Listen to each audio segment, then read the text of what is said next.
कंवारी ननद। अंजलि की उम्र लगभग 30 साल हो चुकी थी।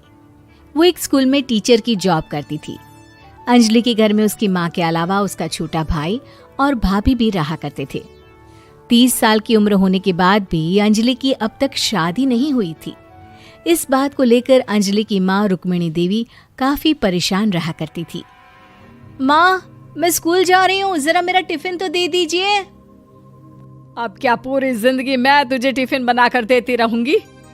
अरे कुछ सोचा भी अपने बारे में या बस ऐसे ही? क्या माँ, सुबह सुबह फिर वही बातें लेकर बैठ गई। माँ गलत क्या कह रही है अंजलि दीदी? इतनी उम्र हो चुकी है आपकी, माँ कब तक आपकी सेवा करती रहेंगी? भाभी, मैंने माँ को कब कहा कि मेरी सेवा करो? वैसे भी अपना टिफिन मैं खुद तैयार कर लेती हूँ, बस टेबल से उठाकर देने को ही तो कहा था। वैसे अंजलि दीदी, देखा जाए तो टिफिन उठाकर देने की उम्र तो आपकी है।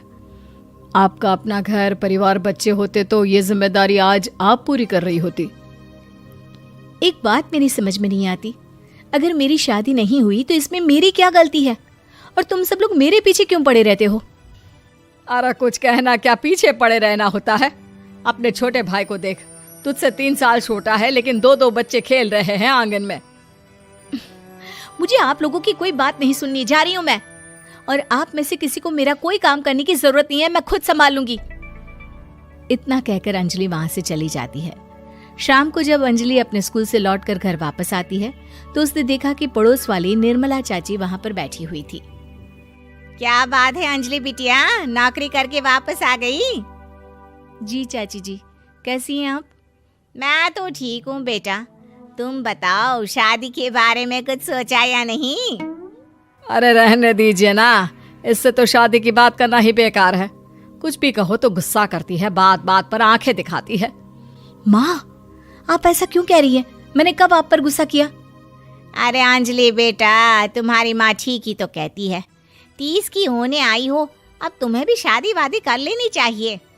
चाची जी, आप तो ऐसे कह रही हैं जैसे शादी करने से मैंने मना किया हो।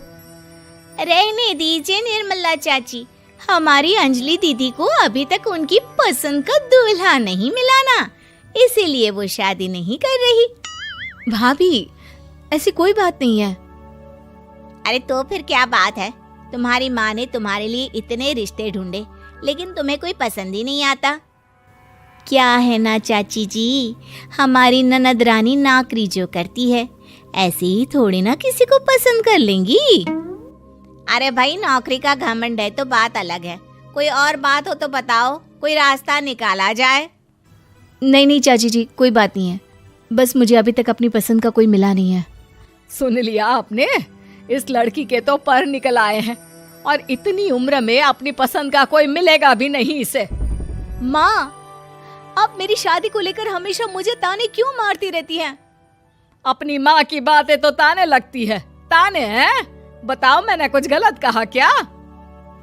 देखो, ये सब छोड़ो, मेरी दूर की बुआ का बेटा है, उसकी अभी शादी नहीं हुई है, उम्र होगी कोई 34-35 साल।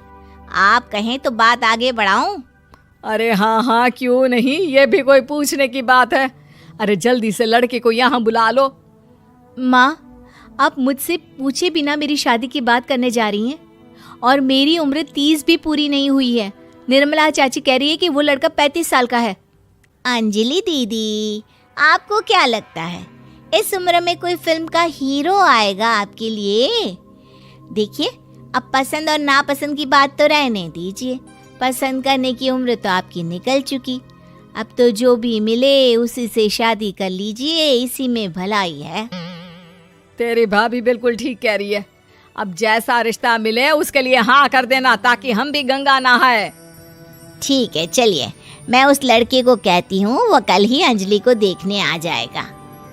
अगले दिन निर्मला चाची के दूर का रिश्तेदार अंजलि को देखने उसके घर आता है। उसका नाम था अजय। अंजलि जी, तो आप नौकरी करती हैं, वो भी स्कूल में? जी हाँ, मैं स्कूल में टीचर हूँ। हमारी बेटी बहुत होशियार है। अरे पढ़ने लिखने में इतनी होशियार है, इसीलिए तो इसकी नौकरी लगी है स्कूल में। हाँ, ठीक है आंटी जी, जरा मुझे भी तो बात करने दीजिए आपकी बेटी से। जी पूछिए ना, क्या पूछना चाहते हैं?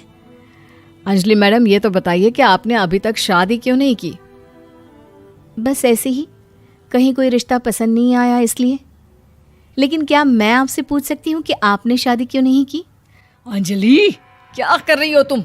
लड़कियों को इस तरह की बातें नहीं शोभा देती। रहने दीजिए आंटी जी, आपकी बेटी काफ़ी पढ़ी लिखी है, मैं उनके सवाल का जवाब दे ही देता हूँ। वो क्या है ना, मुझे भी अभी तक अपनी पसंद की कोई लड़की नहीं मिली। अच्छा अच्छा, कोई बात नहीं।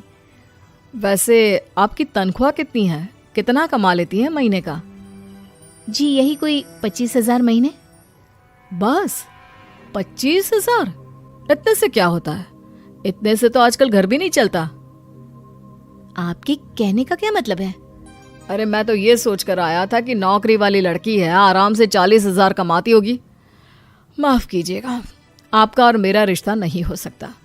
जी कोई बात नहीं, मुझे भी आपके साथ शादी करने में कोई इंटरेस्ट नहीं है। अंजलि, किस तरह की बात कर रही हो? घर आए रिश्ते को ठुकरा रही हो तुम। दीदी, अब इस उम्र में आपको इतनी अकड़ नहीं दिखानी चाहिए। अच्छा खासा रिश्ता हाथ से निकल गया, कहीं ऐसा ना हो कि जिंदगी भर कुंवारी ही रह जाओ आप। कुछ दिन और ऐसे ही निकल जाते हैं और अंजलि की शादी कभी नहीं होती। अंजलि के परिवार वाले बिंदास उसे ताने मारते रहते हैं, लेकिन अंजलि एक बड़ी नौकरी की तैयारी करती है और उसमें सिलेक्ट होने के बाद अंजलि को एक बहुत बड़ी नौकरी मिल जाती है। अब तो दीदी के नखरे और भी ज्यादा बढ़ जाएंगे भाई। अब तो इतनी बड़ी नौकरी जो लगी है, अब इनकी शादी होने से रही। माँ, मुझे नौकरी के लिए दूसरे शहर जाना पड़ेगा। आप जानती हैं ये बहुत बड़ी जॉब है और इसमें पैसे भी बहुत ज्यादा मिलेंगे। अच्छा, कितने पैसे मिलेंगे बेटा? माँ, मुझे हर महीने 90,000 सैलरी मिलेगी। क्या? अरे वाह वाह, ये तो बहुत अच्छी बात है। लेकिन फायदा क्या? कितने भी पैसे मिले, शादी तो हुई नहीं ना तुम्हारी। अंजलि नौकरी करने के लिए दूसरे शहर में चली जाती है और जब कुछ महीनों के बाद वो वापस घर आती है तो उसे अपने पति के साथ देखकर उसके घर वाले हैरान रह जाते हैं। अरे अंजलि, तूने शादी कर ली और हमें बताया तक नहीं। और दामाद जी करते क्या हैं? इतनी बड़ी कार है उनकी। माँ, मैं आपको सब कुछ बताना चाहती थी, लेकिन आप सबके ताने सुनकर बहुत दुखी हो गई थी और इसलिए मैंने अपनी पसंद से शादी कर ली। मेरे पति मेरे साथ ही ऑफिस में नौकरी करते हैं और बहुत बड़े अफसर हैं। और एक बात बताऊं माँ, आज मैं बहुत खुश हूँ।